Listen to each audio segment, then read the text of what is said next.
You always hear people on the internet say they make money while they're asleep or while they're on vacation. So how they do that?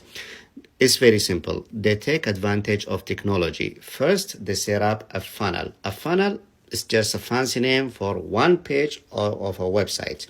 So on that page, you just write, if you want to do this, put your email address. For example, you say, if you want to lose weight, put your email address and I'll show you how. If you want to make money, put your email address and I'll show you how. Something, you promise them something. Say, then when they put their email address, you send them to a product or service page. And that that will be affiliate marketing. So you are affiliated with the owner of that product. So some people buy, some people don't.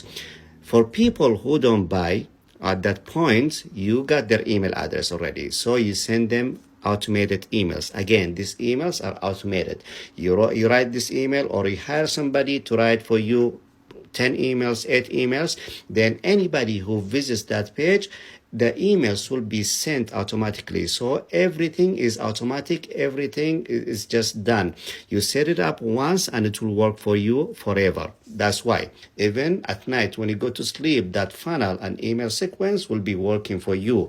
If you go on vacation, if you don't work, if you don't do anything with your business, again, the funnel and the email sequences will be working for you. So that's why how people take advantage of technology, and they can make money even if they are away, even if they are asleep, even if they are on vacation. So if you want to take advantage of this, if you want to learn how, and by the way, it is very simple. Once you know how to do it, it is very simple. It doesn't take much time. If you want to learn how, see the link in my bio or comments, and good luck.